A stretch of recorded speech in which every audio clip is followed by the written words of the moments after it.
올림픽에서 메달을 따는 것은 놀라운 일입니다. 세계에서 그 종목에서 가장 잘하는 선수가 메달을 따지 않습니까? 올림픽에서 메달을 딴다는 것은 정말 놀라운 일이죠. 누가 제일 기뻐할까요? 선수 본인인데 누가 제일 기뻐할까요? 금메달을 딴 분. 왜요? 1등 했어요. 올림픽에서. 그런데 시상대의 표정을 혹시 눈여겨보신 적 있으세요?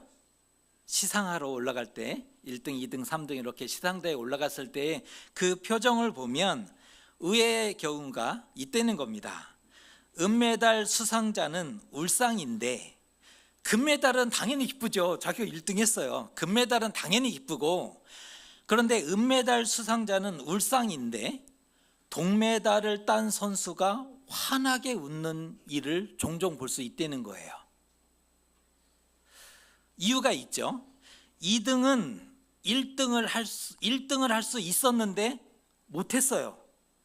2등은요 1등 할 수 있었거든요. 그런데 못했어요. 그리고 마지막 시합에서 졌죠.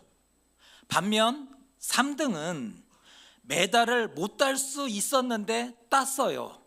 그리고 마지막 시합에서 이겨서 동메달을 딴 거죠. 그 기쁨이 남아 있는 겁니다. 신앙에서도 응답의 만족도가 있어요. 메달을 땄는데 다 기쁜 게 아니더라. 표정을 봤더니 다르더라. 그런데 신앙에도 응답의 만족도가 있다는 거예요. 오늘은 이 주제를 가지고 말씀을 나누려고 하는데, 사람이 어떠한지에 대해서 집중해 보시고 생각해 보시면 좋겠어요.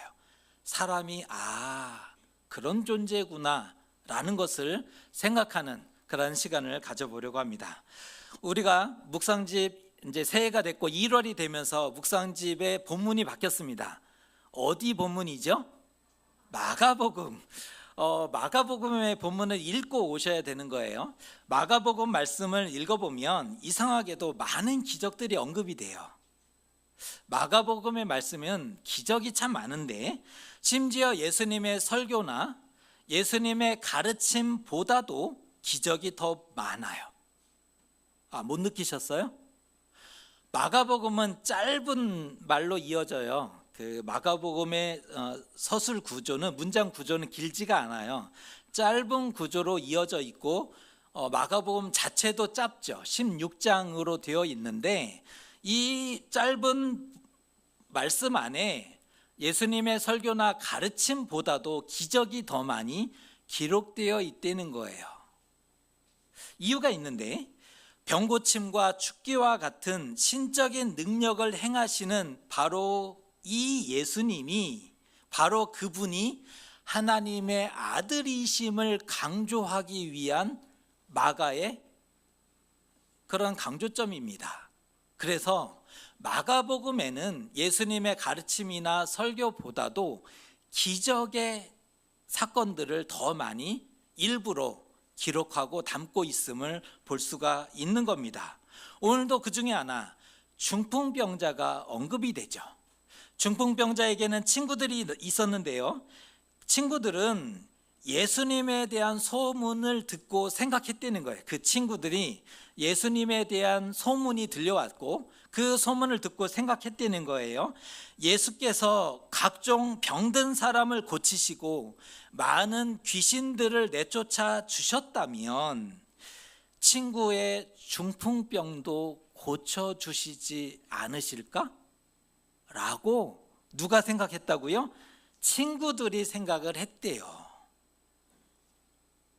그런데 얼마 안 있어서 그 예수께서 마을에, 가버나움에 오셨다는 소문이 들렸어요. 얼마 안 돼서 그 예수님이 가버나움에 들어오셨다는 소식을 듣게 된 겁니다.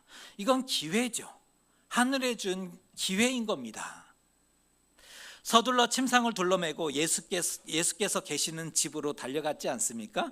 그 장면을 우리가 오늘 읽었습니다. 하지만 소식을 듣고 몰려온 사람들로 이미 가득해요. 예수님이 오셨다는 소식을 듣고 침상을 들쳐매고 서둘러서 그 집에 달려갔지만 이미 소식을 듣고 몰려온 사람들로 가득했다는 거예요.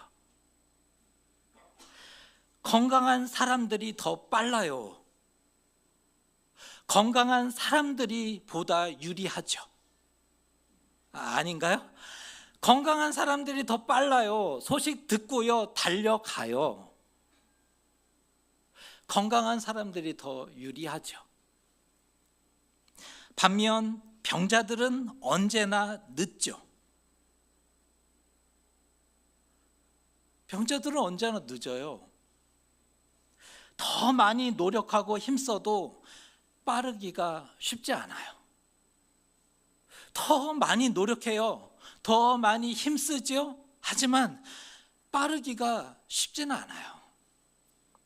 먼저 온 건강한 사람들, 이게 이제 문제인 거예요. 먼저 온 건강한 사람들, 그들 때문에 예수님께 나아갈 수가 없습니다. 먼저 온 건강한 사람들, 그들이 예수님 둘레에 가득 둘러쌌어요. 먼저 온 건강한 사람들 때문에 예수님께 가까이 갈 수가 없어요.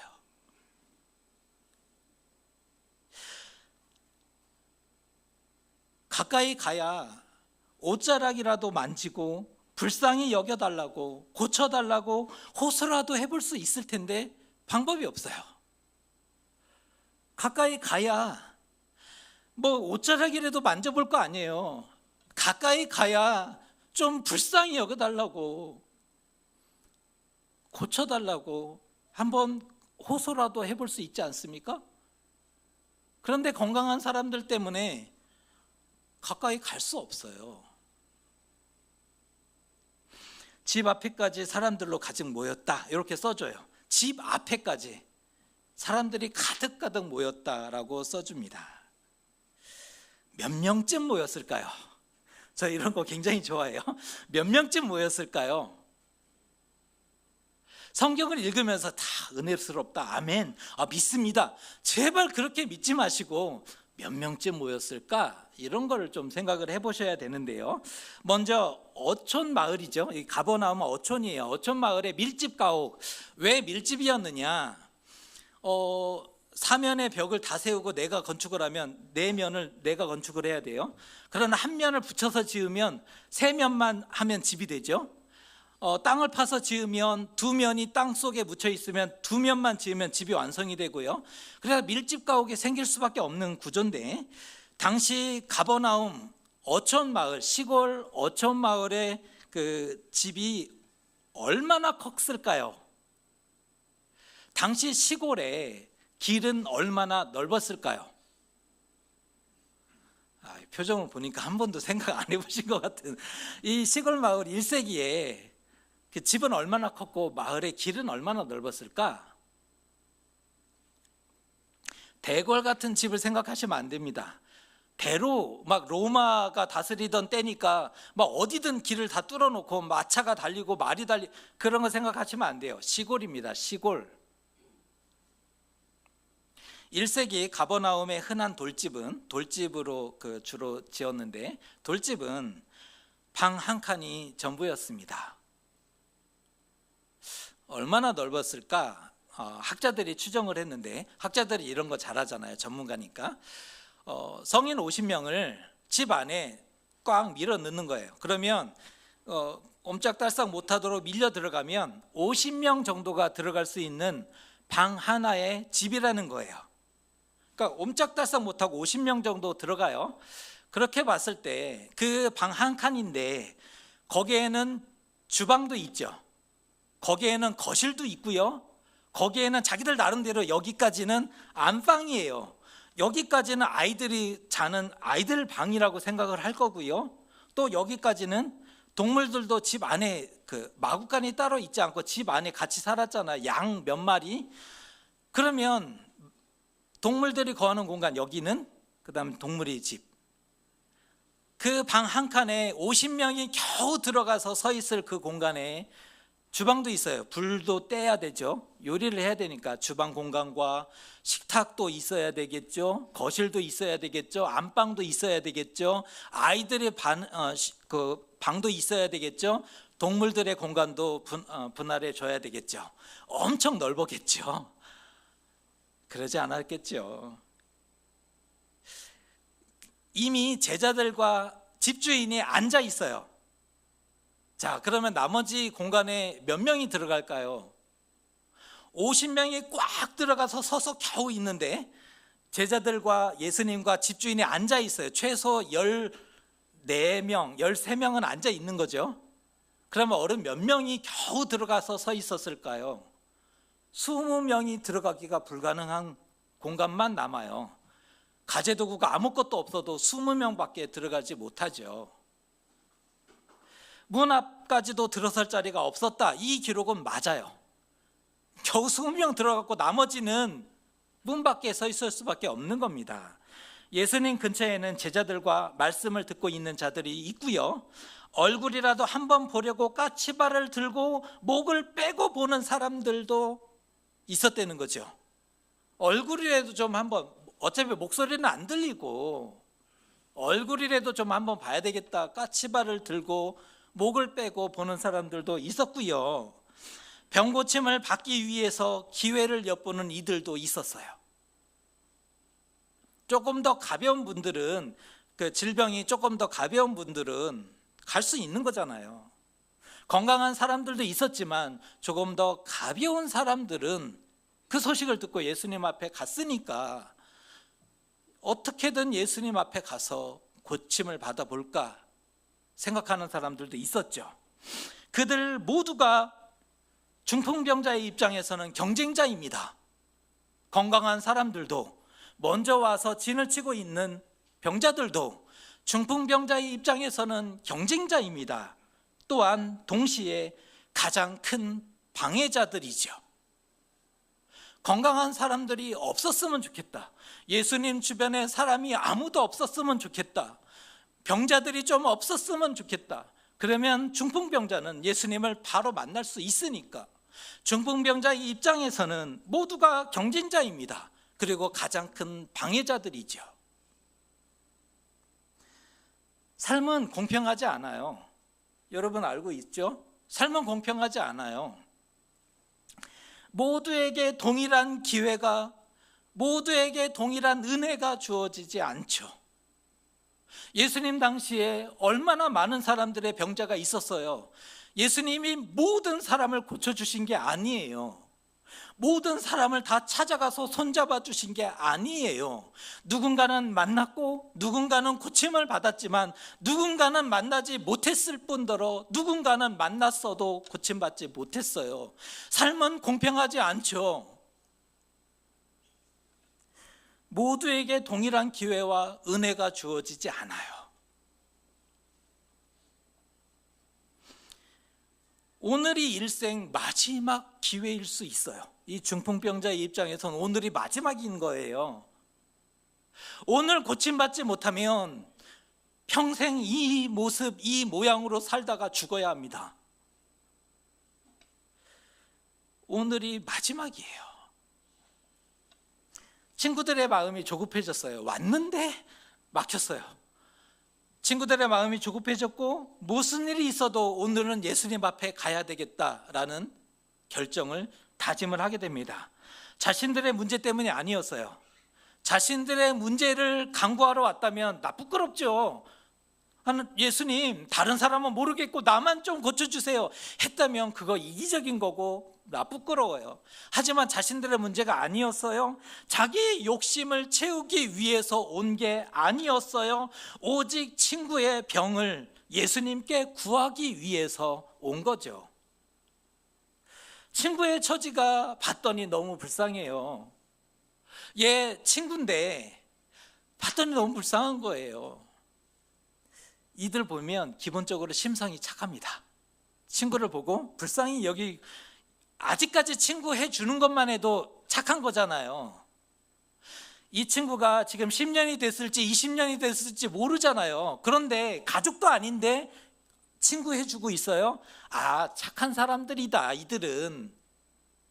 그리고 이 친구를 불쌍히 여기잖아요. 예수님께 가기만 하면 어떤 방법이 있을 텐데 그래서 오늘 여기 왔지 않습니까? 결국 그들은 사고치기로 결심합니다. 밖에서 오르는 계단이 있었대요. 이스라엘의 집은요, 방 한 칸이지만, 돌집이었고 방 한 칸이지만 외부에서 올라가는, 옥상으로 올라가는 길이 있었어요. 옥상은 평평했고요, 나뭇가지를 놓고 진흙을 덮어서 비만 스며들지 않게 했었던, 그래서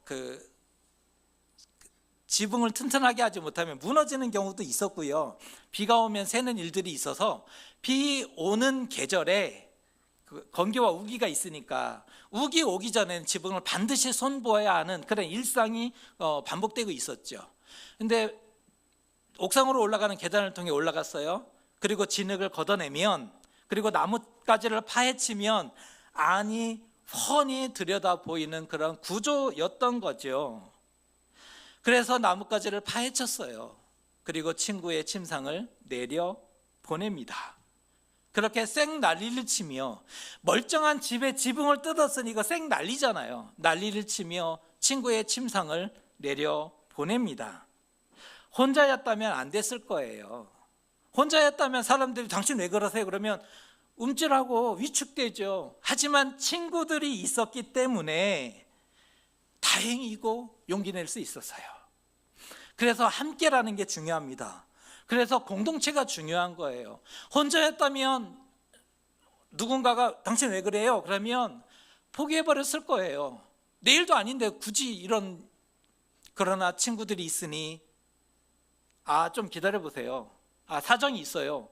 친구들이 있으니 용기를 낼 수 있었고 그 일을, 생난리를 칠 수 있었던 거죠.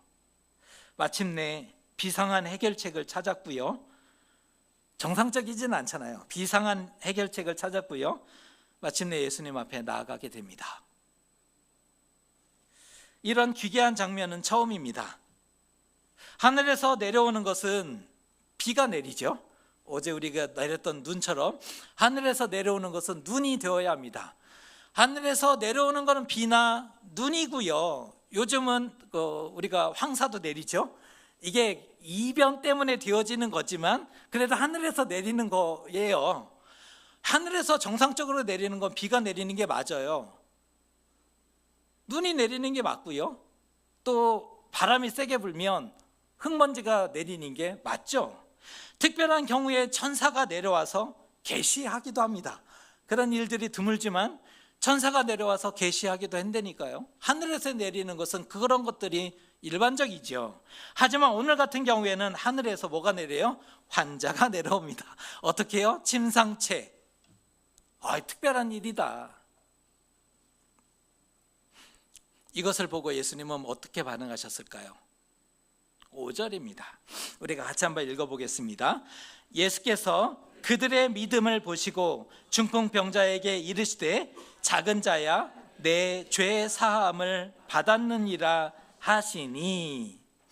이 말씀이 여러분은 어떻게 들리세요? 이 말씀이 여러분은 어떻게 읽으셨습니까? 이 말씀을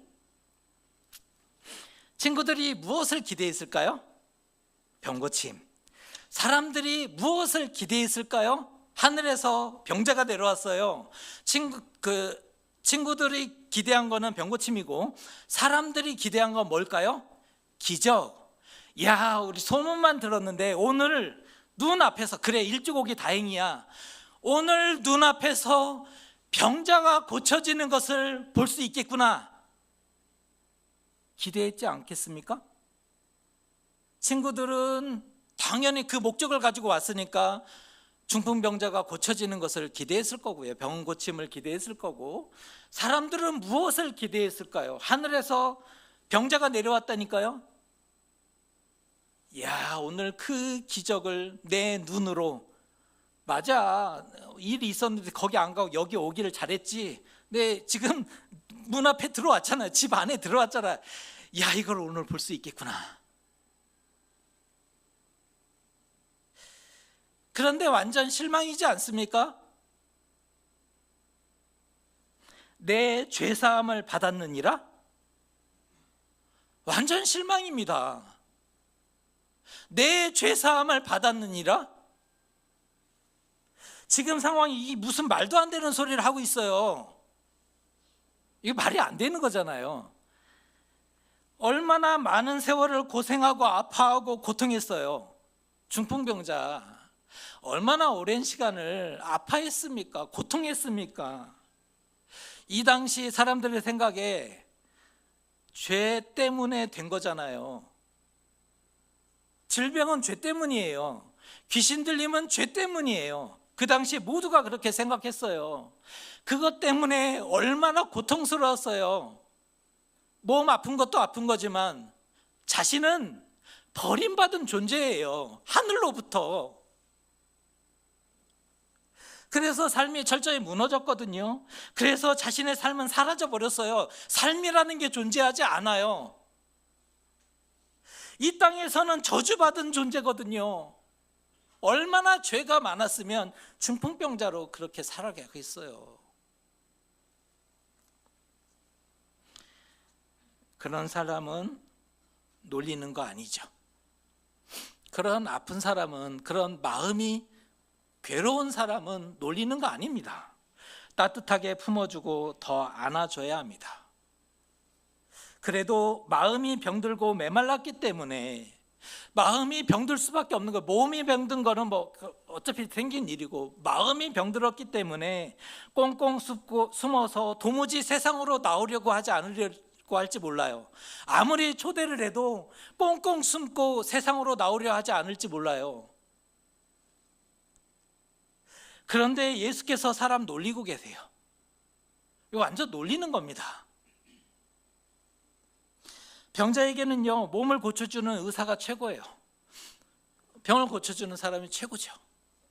기도를 하든지 축사를 하든지 주문을 외워주든지 의식을 해주든지 병을 고쳐주면 됩니다. 병자에게는. 하지만 예수님께 왔는데 기도도 안 해요. 축사도 없어요. 고치기 위한 주문 이런 것도 하지 않아요. 의식도 진행하지 않아요. 예수께 왔는데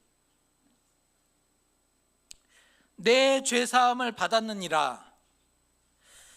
죄사함을 어디다 써먹겠습니까? 어디다 써먹을 수 있어요? 이거 먹는 건가요? 먹으면 몸에 힘을 받아요? 이거 바르는 거예요? 바르면 좀 뭔가가 나아지나요? 아니면 부적처럼 효험이 있는 건가요? 이 죄사함?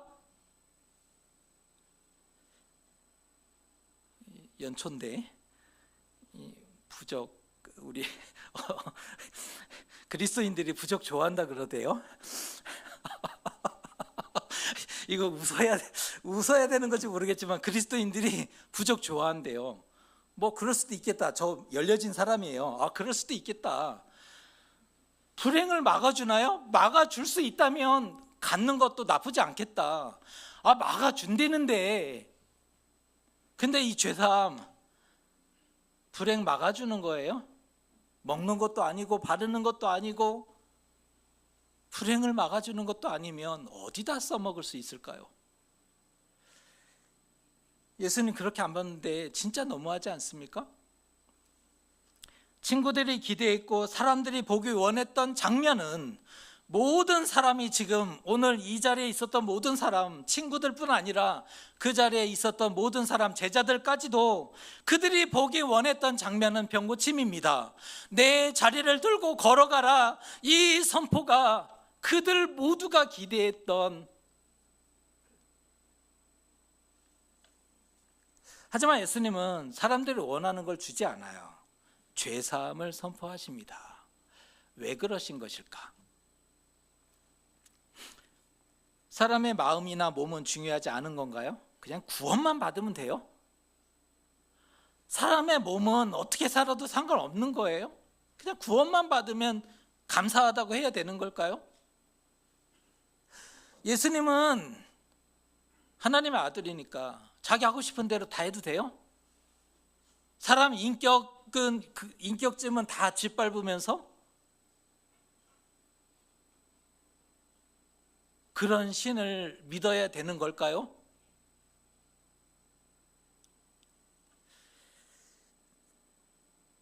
오늘 예수께서 중풍병자에게 죄사함을 선언하신 데는 이유가 있습니다. 친구들의 믿음이 있었기 때문이래요. 친구들의 믿음이 발단이 됐고 죄사함이 선포가 됐죠. 읽어보세요. 친구들의 믿음이 있었고 거기에 죄사함을 선포하십니다. 그 친구들은 예수님을 만나면 고침 받는다고 생각했으니까요. 예수님 만나면 이 친구가 병을 고침 받겠다. 실제로 행동하는 믿음으로 예수께 나왔죠. 침상을 들쳐매고 나왔어요. 행동하는 믿음이 있었죠. 그리고 예수님이 인정을 하시는 거예요.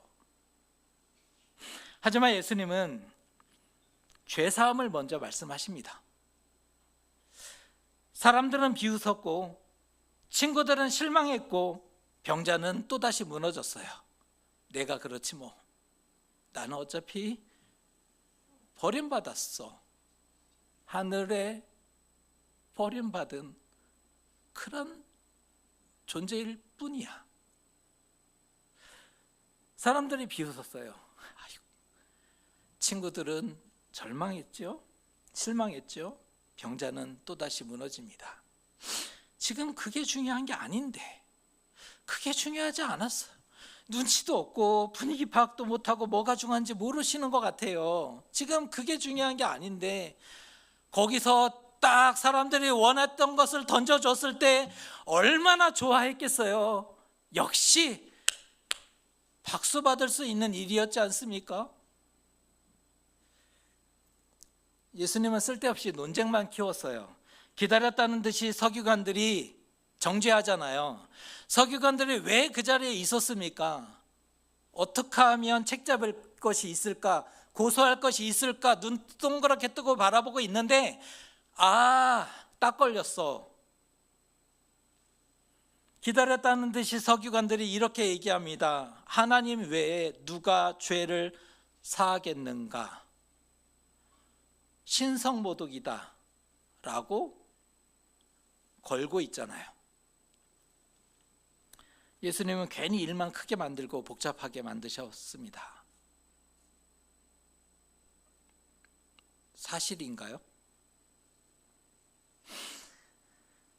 그럼에도 예수님은 굴하지 않고 이렇게 질문하십니다. 내 죄사함을 받았느니라 하는 말과 일어나 상을 가지고 걸어가라 하는 말 중에 어느 것이 쉽겠느냐라고 물으세요.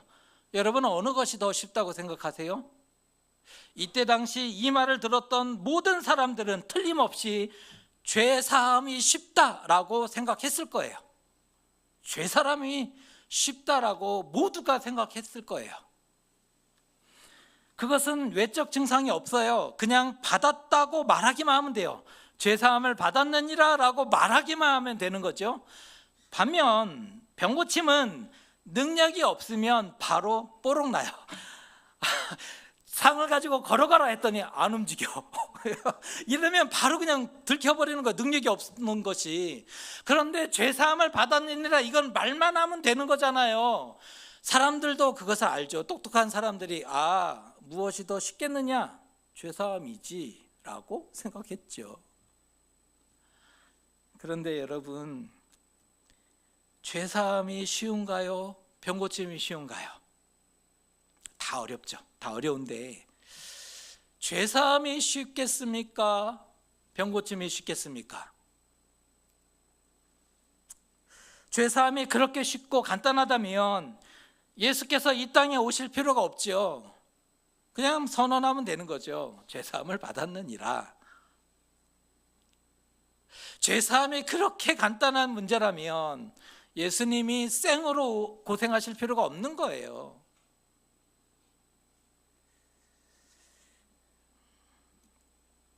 예수님은 오늘 병자의 영혼을 먼저 고쳐주시고 회복하십니다. 우리가 그것을 볼 수 있어야 돼요. 예수께서 이 병자의 영혼을 안아주시고 만져주고 계시는구나 라는 것을 알 수가 있어야 합니다. 영이 회복되지 않고서는 설령 몸을 고침받아도 사망의 그늘에 앉아서 죽은 자의 삶을 살아갈 것이 분명하기 때문입니다. 영이 회복되지 않으면, 몸만 회복되면 여전히 어두움에 사로잡혀 있을 것이 분명하죠. 사람들은 현실적인 필요와 이유들로 예수님을 찾아요. 현실적인 필요가 있고 현실적인 이유가 있어서 예수님을 찾죠. 보이는 치유에 관심합니다. 외적인 치유, 기적, 능력, 응답에 관심합니다. 하지만 가장 필요한 것은 죄로 인해서 깨어진 영혼을 회복해야 된다는 그 필요를 느끼지 못합니다.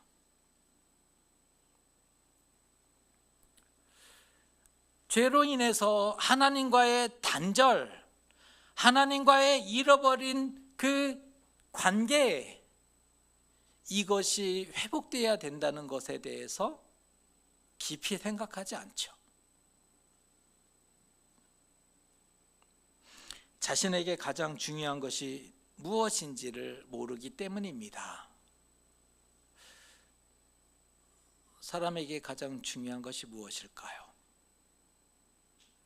그것을 답하지 못하면 외적인 치유와 기적과 응답에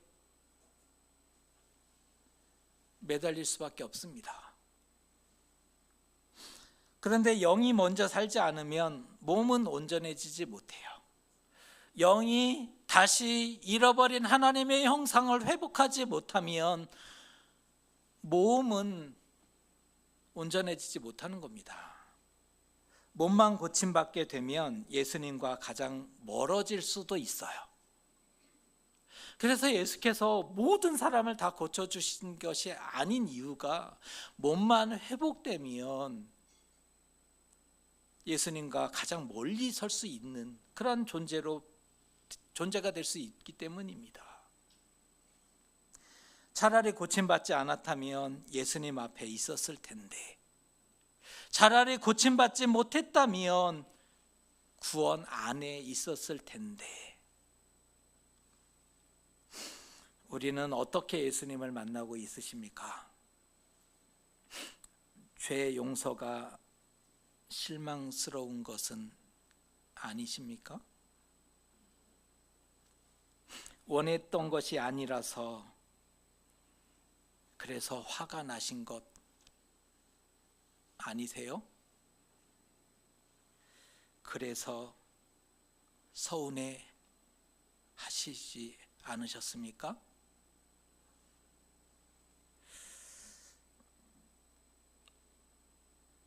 원했던 것을 얻지 못해서 방해자가 되기로 작정하셨습니까? 먼저 믿은 자들이 진짜 잘해야 됩니다. 먼저 믿은 자들이 진짜 잘 믿어야 합니다. 먼저 믿은 자들이 천국 문을 가로막고 그 누구도 내 눈에 흙이 들어가기 전까지는 지나가지 못한 이런 역할을 하면 안 되는 거예요. 우리에게 있어야 하는 내 죄사함을 받았느니라 하시는 그 음성을 먼저 들으시면 안 되는 것일까요? 내 죄사함을 받았느니라 하시는 그 음성에 하나님, 나 같은 사람도, 나 같은 작은 사람도 사랑해 주셔서 감사합니다. 나를 포기하지 않으시고 붙잡아 주셔서 감사합니다. 이것을 응답하고 고백할 수 있을 수는 없겠는가?